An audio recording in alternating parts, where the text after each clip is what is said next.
இது அரசியலாக்குறது யாரு? அரசியலாக்காதீங்கன்னு எதிர்கட்சியில் இருக்கக்கூடிய பிஜேபி முதல்ல அரசியலாக்குறது அவங்க தானே அரசியலாக்குறாங்க. நீ எதுக்கு ஊர்வலம் போற?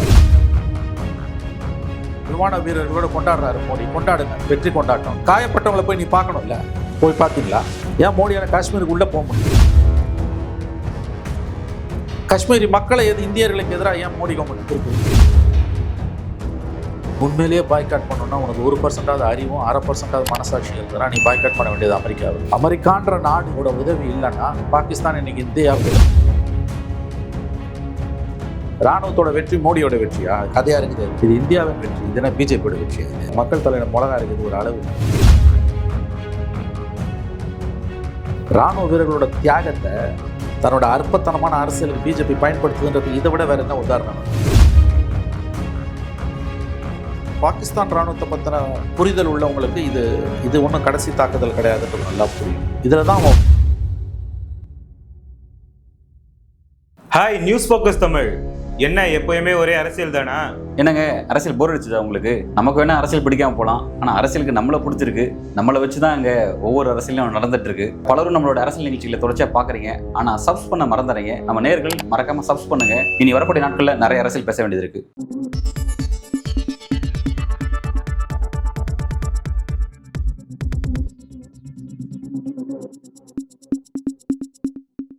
வணக்கம் சார். வணக்கம் சார். இந்த பகல்காம் அட்டாக்குக்கு இந்தியா நடத்த அந்த ரிவெஞ்ச் தான் வந்து அந்த சிந்தூர் ஆப்ரேஷன் அப்படிங்கிற விஷயம். இப்போ இதை வந்து அது ஓய்வு பெற்றுடுச்சு, அமைதி திரும்பிடுச்சு. பட் இன்னைக்கு வந்து அதன் பிறகு அந்த ஆப்ரேஷனை வந்து ஒரு பொலிட்டிக்கலாக பயன்படுத்துது, பாஜக வந்து தனிப்பட்ட ரீதியாக பொலிட்டிக்கலாக பயன்படுத்துது அப்படின்ற ஒரு சீரியஸான சார்ஜஸை காங்கிரஸ் முன் வைக்கிறாங்க. ஸோ வந்து அதை நாங்கள் கண்ட்ரோல் பண்ணுறதுக்காக வந்து இந்தியா ஃபுல்லாக ஜெய்ஹிந்த் அப்படின்ற ஒரு பேரணியை முன்னெடுக்க போகிறோம் அப்படிங்கிறாங்க. அது மட்டும் இல்லாமல் அமெரிக்காவுடைய கேள்விக்கு, அமெரிக்கா சொல்லக்கூடிய அந்த ட்ரம்ப் சொல்லக்கூடிய அந்த கருத்துக்கு உங்களோட பதில் என்னன்னு கேட்டு ஒரு பேரணி முன்னெடுக்க போகிறாங்க. இது எப்படி? 100% கரெக்ட். இது எதுக்கு இப்போ இன்னைக்கு 15ஆம் தேதி நேற்று வந்து பஞ்சாப் நேற்று வந்து பிஜேபி இந்தியாவில் பல இடங்களில் ஊர்வலம் நடத்துச்சு. தமிழ்நாட்டிலலாம் அவங்களுக்கு எந்த பிரசன்ஸும் இல்லாத காரணத்தால் அது ஒன்றும் பெரிய அளவில் ஊடக வெளிச்சத்தில் வரல. அவங்க பவர்ஃபுல்லாக இருக்க இடத்தெல்லாம் நடத்தியிருக்காங்க. இன்னைக்கு காங்கிரஸ் நடத்துது. இது அரசியலாக்குறது யாரு? அரசியலாக்காதீங்கன்னு எதிர்கட்சிகளை கேட்கக்கூடிய பிஜேபி முதல்ல அரசியலாக்குறது அவங்க தானே அரசியலாக்குறாங்க. நீ எதுக்கு ஊர்வலம் போற? ராணுவத்தோட வெற்றி மோடியோட வெற்றியா? கதையா இருக்குது. அது ஏன் மோடியால காஷ்மீருக்கு உள்ள போக முடியல? ஆதம்பூர் வரைக்கும் தானே போறாரு. ராஜ்நாத் சிங் போறாரு, அமித்ஷா போறாருங்க. பிரதமரால போக முடியல. நீங்க மணிப்பூருக்கும் போக மாட்டீங்க, காஷ்மீருக்கும் போக மாட்டீங்க. என்ன பிரதமர் நீங்க? இன்னைக்கு ஸ்ரீநகர் மருத்துவமனையில் 100கணக்கான பேர் காயப்பட்டு சிகிச்சை பெற்றுக்கிட்டு இருக்காங்க. எத்தனை மத்திய மந்திரிகள் போய் அவங்கள பார்த்தாங்க? அவங்களும் இந்தியர்கள் தானேங்க. ஒமர் அப்துல்லா அதை தானே கேட்குறாரு. பால்காமில் சுட்டுக் கொல்லப்பட்டவங்களை பற்றி மட்டும் பேசுறிய, காஷ்மீரி மக்கள் இந்தியர்கள் இல்லையா? பாகிஸ்தானோட தொடர் தாக்குதலில் இந்த 4 நாளில் வந்து எல்லைக்கு அந்த புறத்துலேருந்து தாக்கப்பட்ட பீரங்கி தாக்குதலில் எத்தனையோ பேர் காயப்பட்டு 100கணக்கானவர்கள் இங்கே ஸ்ரீநகர் மருத்துவமனையில் சிகிச்சை பெற்றுக்கிட்டு இருக்காங்க. அவங்க இந்தியர்கள் இல்லையா? தமிழ்நாட்டை சேர்ந்த டாக்டர் ராஜகுமார் நினைக்கிறேன் பேர், சப்ஜெக்ட் டு கரெக்ஷன். அவர் வந்து ஸ்ரீநகரில் ஒரு உயர் அதிகாரி, ஜம்மு காஷ்மீர் கவர்மெண்ட்டில் அவர் கொல்லப்பட்டிருக்காரு.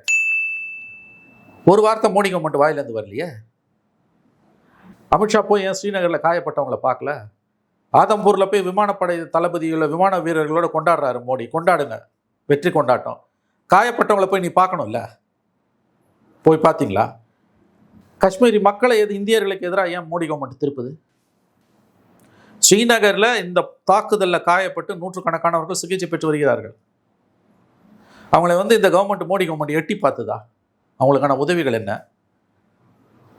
உதவி கூட ரெண்டாவது, ஒரு தார்மீக ஆதரவு கொடுக்கறதுக்கு பிரதம மந்திரி போனாரா? இன்னைக்கு போறார் ராஜ்நாத் சிங், காஷ்மீருக்கு போறாரு. அங்கே போவாரான்னு நமக்கு தெரியாது. அப்போ காஷ்மீர்ன்ற பரப்பு தான் உங்களுக்கு வேணும், காஷ்மீர் மக்கள் உங்களுக்கு வேணாம் இல்லை? இது எப்படி சரியாகும்? 1 கோடி மக்கள் அவர்கள் இந்தியாவுடன் இருக்க விரும்புறதால தான் இந்தியாவோட இருக்காங்க. மக்கள் நம்மளோட இருக்காங்க. இல்லாட்டி பாகிஸ்தான் செய்யக்கூடிய இவ்வளோ ஆட்டுவழியத்தையும் நம்மளால் சமாளிக்கவே முடியாது. தீவிரவாதிகளுக்கு எதிராக காஷ்மீரி மக்கள் உறுதியாக நிற்கிறார்கள். அதனால தான் இந்தியாவுக்கு வந்து அது இந்தியாவோட காஷ்மீர் பகுதியாக இருக்குது. 5 லட்சம் இராணுவ வீரர்கள் இருக்காங்கங்க. இராணுவம் கால் வச்ச பூமி சகிக்காதுன்னுவாங்க. நீங்கள்லாம் அதை பார்த்ததில்லை, நான் பார்த்துருக்கேன். அது இராணுவம் கால் வச்ச பூமி கொடூரமாக இருக்கும். ஆகவே நீங்கள் இதுக்கு அடிப்படையில் ஒரு அரசியல் தீர்வு தான் முக்கியமானது. அதை பற்றி இப்போ பேச முடியாதுன்றது சரி. இது கொடியை தூக்கின்னு ஊர்வலம் போகிறேன்னா எதுக்கு உங்களுக்கு? பீகார் எலெக்ஷன் ஜெயிக்கணுமா? அப்புறம் அடுத்த வருஷம் வர தமிழ்நாடு, கேரளா, வெஸ்ட் பெங்கால், அஸ்ஸாமு, பாண்டிச்சேரி எலெக்ஷனில் ஜெயிக்கணும். எல்லாமே அரசியல் தானே உங்களுக்கு.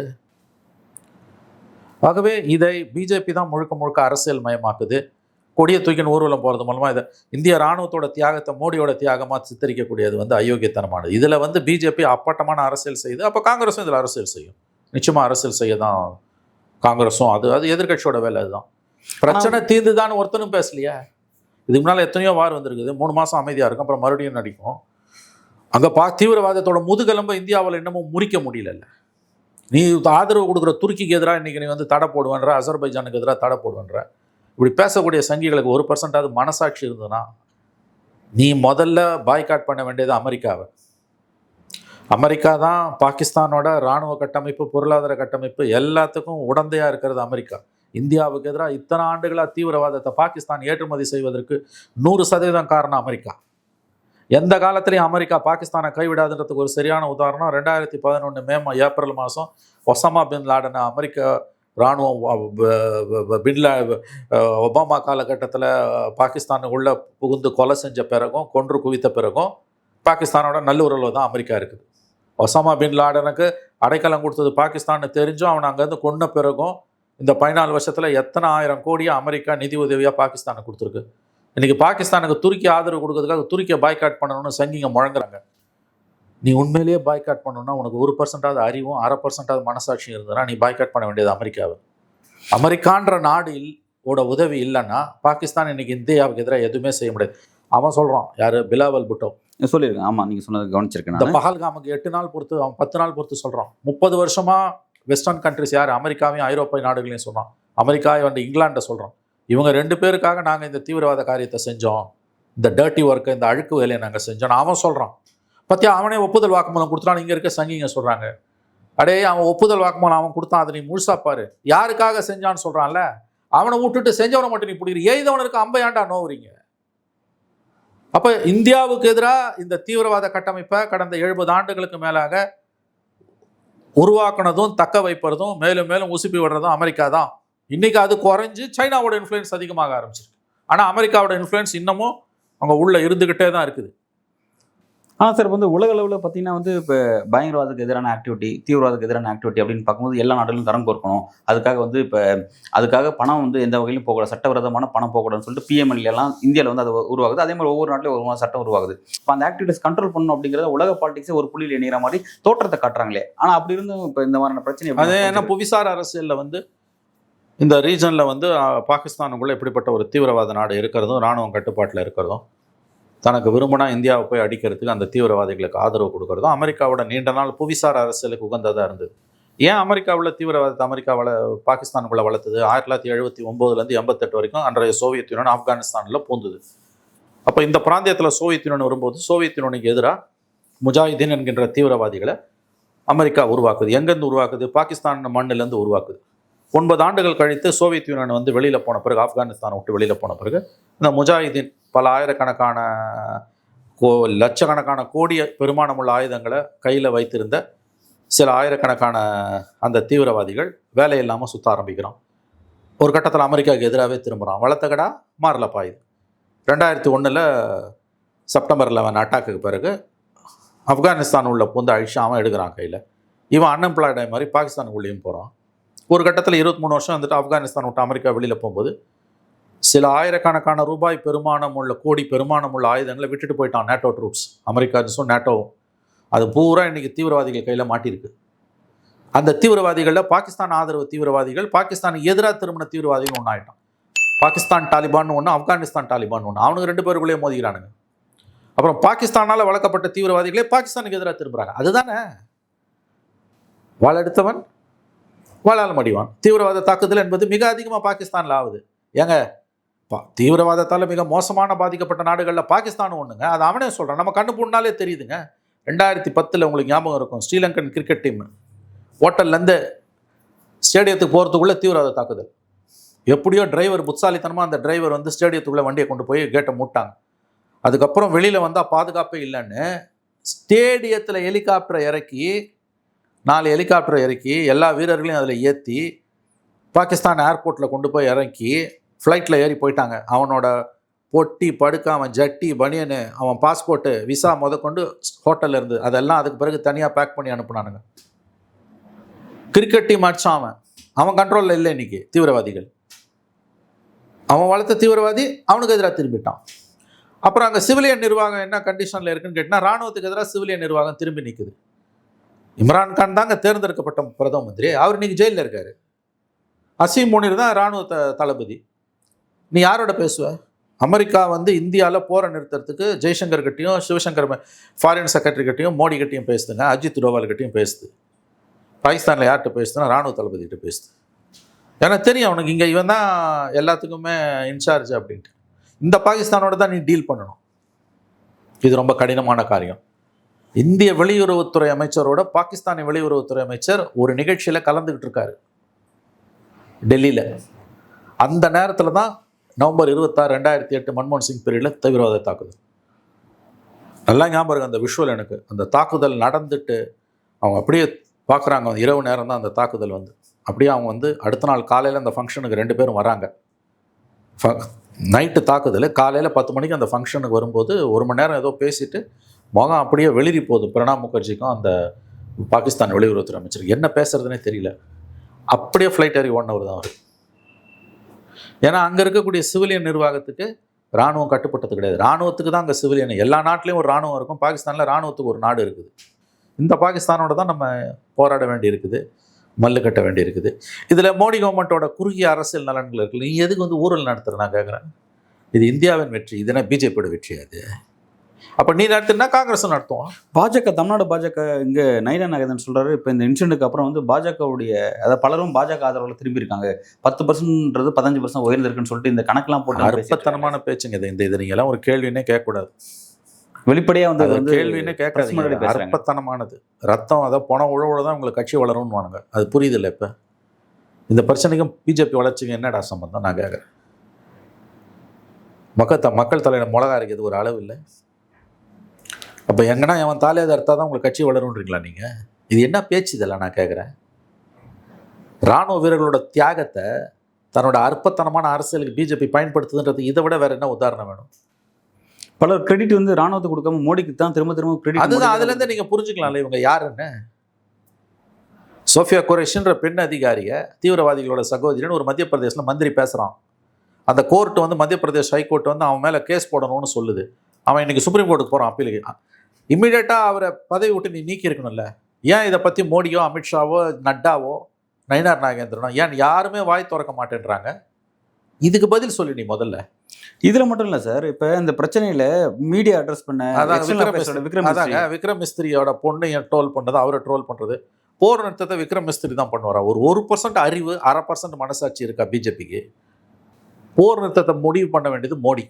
உனக்கு தைரியம் இருந்தனா நீ மோடியை ட்ரோல் பண்ணு, குறைஞ்சபட்சம் ஜெய்சங்கரை ட்ரோல் பண்ணு. விக்ரம் மிஸ்திரி ஒரு ஆஃபீஸர், அவரையும் ஒரு பொண்ணையும், அவர் பொண்ணு 10 வருஷமால பாலஸ்தீனுக்கு ஆதரவு தெரிவிச்சாங்களாம். இந்தியாவே பாலஸ்தீனுக்கு தாண்டா ஆதரவு தெரிவிக்குது. சங்கிங்க புத்தி எவ்வளோ தூரத்தில் இருக்குங்கிறதுக்கு இதெல்லாம் உதாரணம். விக்ரம் மிஸ்திரியை ட்ரோல் பண்ணாங்கல்ல, அவர் தான் அக்கௌண்ட்டே லாக் பண்ணார். பிஜேபியிலேருந்து யாராவது அதை கண்டிச்சாங்களா? அப்புறம் என்ன நீ தேசபக்தியை பற்றி பேசுகிற?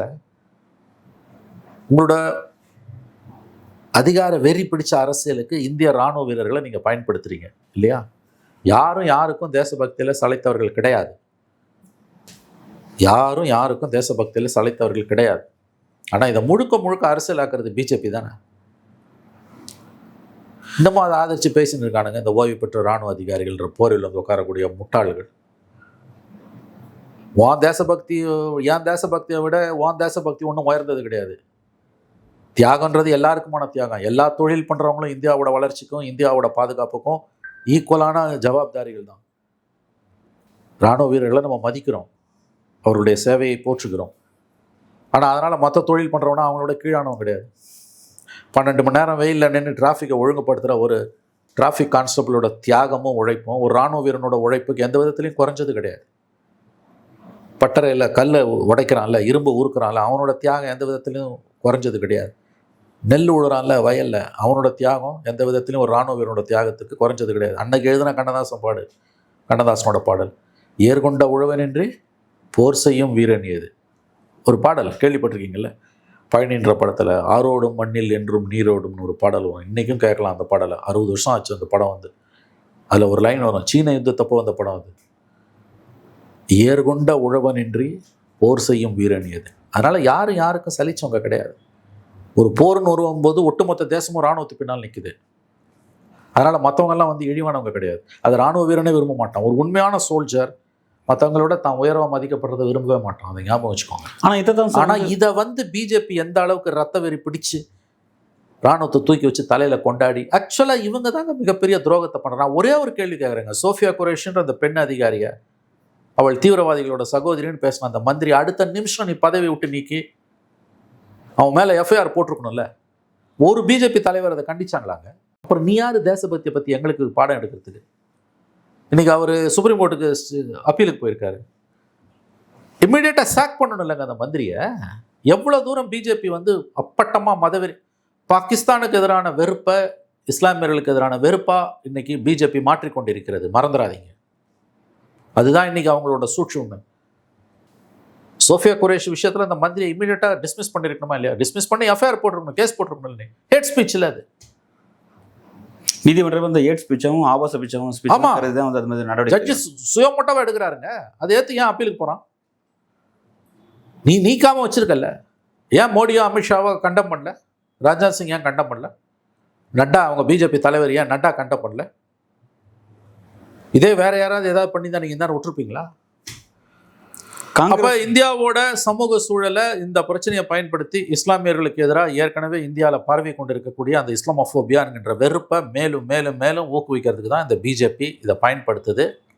சோஃபியா குரேஷ் விஷயத்துலலாம் இது ரொம்ப அப்பட்டமா இது தெரியுது. இது ரொம்ப ஆபத்தான ஒரு போக்கு, மிக மிக ஆபத்தான போக்கு. ஆனால் சார், இப்போ இந்த பிரச்சனையில் வந்து எதிர்க்கட்சிகள் சொல்கிறது, காங்கிரஸ் என்ன சொல்லுதுன்னா வந்து ராகுல் காந்தி சொல்கிறாரு, இந்த விஷயத்தில் வந்து நாங்கள் ஒரு பிளாங்க் செக் உங்களுக்கு கொடுத்தோம், எல்லாருமே உங்களுக்கு முன்னாடி தான் நின்னோம். ஆனால் வந்து இந்த விஷயம் முடிஞ்சதுக்கு பிறகு வந்து இது எப்படி நீங்கள் வந்து உங்களுடைய தனிப்பட்ட ஒரு எக்ஸாக்ட்லி அதை தான் நான் கேட்குறேன். நான் அவங்க எதிர்க்கட்சிகளை மோடி அரசு டேஷ் அளவு கூட மதிக்கலன்றதுக்கு இது ஒரு உதாரணம். தாக்குதல் நடந்த உடனேயே வெளிப்படையாக எல்லா கட்சிகளும் ஓப்பன் பிளாங்க் செக் கொடுத்தாங்க. அதே மாதிரி 7ஆம் தேதி இந்த தாக்குதல் நடந்த பிறகும் 2வது ஆல் பார்ட்டி மீட்டிங்கில் ஒட்டுமொத்த தேசமும் மோடி பின்னால் நிற்கிறதுன்னு தான் சொன்னாங்க. ஆனால் முன்ஜொன்ன நீ தனியாக யாத்திரை நடத்துறிய, அப்புறம் உன் மந்திரி வந்து சோஃபியா குரேஷியை வந்து தீவிரவாதிகளின் சகோதரின்னு பேசுகிறான்ல, இதெல்லாம் நீ அலோவ் பண்ணுறல்ல. அப்போ உங்கள் நோக்கம் என்ன? அதை சொல்லுங்கள். உங்களோட நோக்கம் இந்த யுத்தத்தை பயன்படுத்தி இந்த மேலும் மதவெறியை உண்டாக்கணும். இங்கே ஏன் பிரதமரோ அமித்ஷாவோ ராஜ்நாத் சிங்கோ நட்டாவோ இல்லை பிஜேபி ஆதரிக்கக்கூடிய அறிவு கொழுந்துகளோ ஒருத்தம் கூட ஏன் கண்டிக்கவே இல்லை? இது சோஃபியா குரேஷ் விஷயத்தில் ஏன் ஒரு கண்டனம் கூட நீங்கள் தெரிவிக்கல? தேசிய மகளிர் அணை கண்டிக்கிறாங்க. அவங்க கண்டிக்கிறாங்க. அதே மாதிரி விக்ரம் மிஸ்ரி ஃபாரின் செக்ரட்டரியாவும் அவங்க மகளையும் ட்ரோல் பண்ணும்போது ஏன் அமைதியாக இருக்கீங்க? தொடர்ந்து ஏன் அமைதியாக இருக்கீங்க? இதே போல் இந்த பகல்காம் அட்டாக்ல அந்த ராணுவ வீரரோட மனைவி இறந்த நேவல் ஆஃபீஸரோட மனைவியை பச்சை வச்சு அந்த அவங்களையும் பண்ணீங்கல்ல. பாலஸ்தீனத்துக்கு ஆதரவு. ஏன்டா பாலஸ்தீனத்துக்கு உங்கள் கவர்மெண்ட்டே ஆதரவு தெரிவிக்குதுரா? அந்த பெண்ணை எவ்வளோ இழிவுபடுத்துனீங்க? அவங்க என்ன சொன்னாங்க? காஷ்மீர்களுக்கு எதிராகவும் முஸ்லீம்களுக்கு எதிராகவும் திரும்பாதீங்கன்னாங்க. ஆகவே குறுகிய அரசியல் நலனுக்காக மோடி அரசு இதை பயன்படுத்துது. இதை நயினார் நாகேந்திரன் சொன்னாருங்களா, 10% ஆதரவு 5% ஆதரவு. அது 10% 5%லாம் கிடையாது, 0% ஆக போகுது. இதை வச்செல்லாம் நீங்கள் ஒன்றும் வளர முடியாது. அதை ஞாபகம் வச்சுக்கோங்க. உங்களால் உங்கள் கொள்கைகளையோ திட்டங்களையோ வச்சு மக்கள் மத்தியில் வளரவே முடியாது. என்ன ஆதரவு இருந்தது நேற்று இந்த யாத்திரைக்கு? அனைத்து கட்சிகளும் ஆதரவு கொடுக்கும்போது அது அனைத்து கட்சி யாத்திரையாக தானே இருக்க முடியும். பிஜேபி யாத்திரையை எப்படி மாற முடியும்?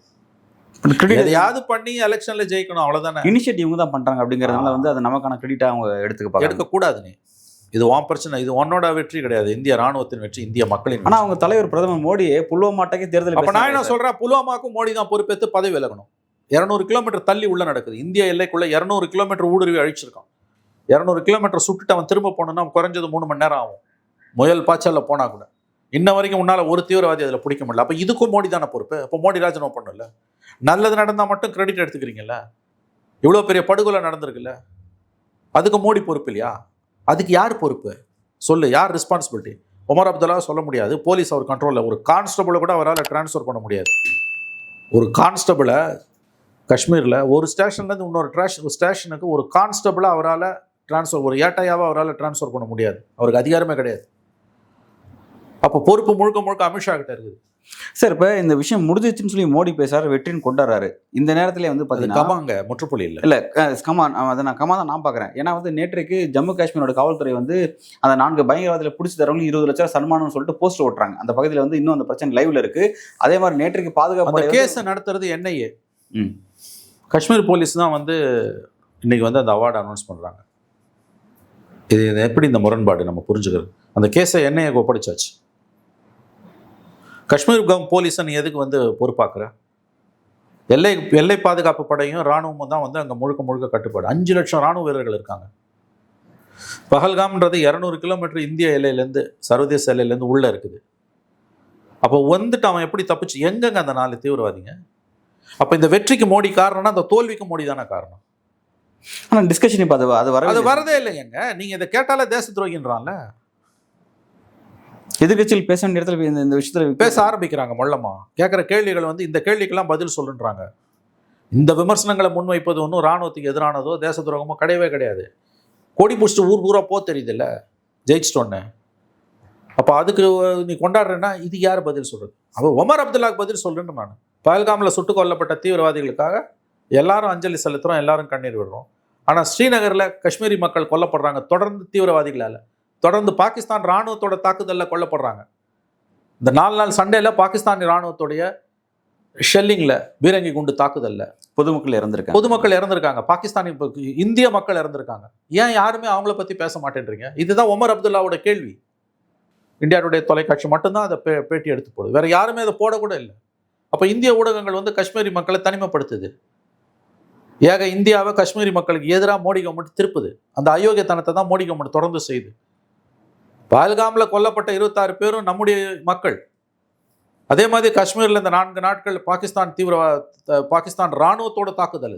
இதுவாது தீவிரவாதிகள் தாக்குதல். அது இராணுவத்தோட குண்டுகளால், பீரங்கி குண்டுகளால் ஷெல்லிங்கில் செத்து போனவன். எல்லை ஓர கிராமங்களில். அப்புறம் ட்ரோன் அட்டாக்ல செத்து போனவன். கொத்தாலாம் செத்துருக்காங்க. ஸ்ரீநகர் மருத்துவமனைகள் ஒரு இந்தியன் மீடியா கூட ஸ்ரீநகர் மருத்துவமனையில் போய் விஷுவல்ஸ் எடுக்கவோ செய்தி சேகரிக்கவோ போவே இல்லை. அவங்க நம்ம மக்கள் தானே, அவங்க இந்தியர்கள் இல்லையா? அதைத்தானே ஒமர் அப்துல்லா கேட்குறாரு. ஒரு எலெக்டட் சீஃப் மினிஸ்டர் அதை தானே இங்கே கேட்குறாரு. மக்களால் தேர்ந்தெடுக்கப்பட்ட ஒரு முதலமைச்சர். அந்த மக்கள் நம்முடைய மக்கள் தானே, இந்தியர்கள் தானே. அவங்க காஷ்மீரிகள்னு சொல்கிறதே தப்பு. அவர்கள் இந்தியர்கள். அவங்கள போய் யாரும் எட்டி பார்க்கவும் இல்லை. ஒரு இந்தியன் மீடியா அதை கவர் பண்ணல. சார், இப்போ இந்த விஷயத்தில் ஒரு சீரியஸான விஷயத்தை வந்து இப்போ வெற்றின்னு சொல்லி எல்லாரும் கொண்டாடுறாங்க. பாஜக அந்த மாதிரி இனிஷியேட் பண்ணுறாங்க. மோடி பேசுகிறாருலாம் ஓகே. ஆனால் இந்த ஆப்ரேஷனுக்கு பிறகு நமக்கு வந்து ஒரு உறுதி கிடைச்சிருக்கா? இனிமேல் இந்த மாதிரி அட்டாக் நடக்காது பாகிஸ்தான் கிடையாது, ஒரு உறுதி குறைஞ்சபட்சம் அந்த மாதிரியான விஷயங்கள் கிடைக்கவே கிடைக்காது. இந்த பிரச்சனையை பற்றின புரிதலும் பாகிஸ்தான் இராணுவத்தை பற்றின புரிதலும் இருக்கவங்களுக்கு அது கிடைக்கவே கிடைக்காது. உலக நாடுகள் வேறு இது இந்தியாவும் பாகிஸ்தான் ஒரே மாதிரி வேறு அப்படிதான் பார்க்க. அதுதான் மோடி கவர்மெண்ட்டோட மிகப்பெரிய தோல்வி. இந்தியாவையும் பாகிஸ்தானையும் ஒரே தட்டில் வச்சு பார்க்குற மாதிரி இந்த பிரச்சனையை தவறாக கையாண்ட மோடி அரசாங்கத்தோட தோல்வி வந்து அதுதான். நம்மளுடைய நட்பு நாடான ரஷ்யா நமக்கு ஆதரவு எல்லாமே. இன்னைக்கு ஒரு நாடு நமக்கு ஆதரவு தெரிவிக்கலைங்க, அதை புரிஞ்சுக்கோங்க. பஹல்காம் தாக்குதலை கண்டிச்சாங்க. ஆனால் இந்த 7ஆம் தேதி நடைபெற்ற இந்த இராணுவ தாக்குதல் 4 நாள் சண்டையில் இந்தியாவுக்கு ஆதரவாக யாருமே குரல் கொடுக்கல. ஐக்கிய நாடுகள் மன்றத்தில் வந்து மூடிய கதவுகளுக்கு பின்னால் நடைபெற்ற கூட்டத்தில் எந்த தீர்மானத்தையும் நிறைவேற்றாமல் அது கலைஞ்சிருக்கு. பாகிஸ்தான் இராணுவத்தோட கட்டமைப்பை பற்றி புரிந்தவர்கள். நேற்றைக்கு ஸ்க்ராலில் ஒரு ஆர்டிக்கல் படிச்சிருந்தேன். ஒரு வெஸ்டர்ன் அனலிஸ்ட், ஒரு இங்கிலாந்தை சார்ந்த ஒருவர், பாகிஸ்தான் இராணுவத்தில் ஒரு பெரிய எக்ஸ்பர்ட். அவர் சொல்கிறார், பாகிஸ்தான் இராணுவத்தை பற்றின புரிதல் உள்ளவங்களுக்கு இது ஒன்றும் கடைசி தாக்குதல் கிடையாதுன்றது நல்லா புரியும். இதில் தான் அவன் வளர்றான். பாகிஸ்தானி இராணுவம் 1947 சுதந்திரம் வாங்கினதுலேருந்து நம்ம நாடும் அவங்க நாடும், அவங்களுக்கு 14 சுதந்திரம், நமக்கு 15 சுதந்திரம். நம்ம ஒரு நாள் முன்னால் அவனுக்கு விடுதலை கிடைக்குது. ஆனால் நம்ம ஒரு ஜனநாயக நாடாக இருக்கோம். 1000 குறைகள் இருந்தாலும் அவன் ஏன் இராணுவ நாடாக இருக்கான்? ஆரம்பத்துலேருந்தே இராணுவத்தோட கட்டுப்பாட்டு கீழே போயிடுச்சு. எல்லா பிஸ்னஸ் டீலிங்கையும் இராணுவ அதிகாரிகள் தான் முடிவு பண்ணுவாங்க. ஒரு நாம் கி ஆவாஸ் தான் பிரைம் மினிஸ்டரும் வந்து அமைச்சர்கள். முழுக்க எல்லா பிஸ்னஸ் டீலிங்கு, சர்வதேச அளவில் வரக்கூடிய ஒப்பந்தங்கள், அதில் வரக்கூடிய கமிஷன் எல்லாம் வந்து இராணுவத்துக்கு போன பிறகு தான் சிவிலியன் நிர்வாகத்துக்கு, பிரதம மந்திரிக்கே போகும். ஒரு சீரியஸான சப்ஜெக்ட் நோக்கி நகர்ந்து போயிருக்கு சார். அடுத்த கட்டத்தோட நகரம் நம்ம பொறுத்திருந்து பார்க்கலாம் சார். நன்றி.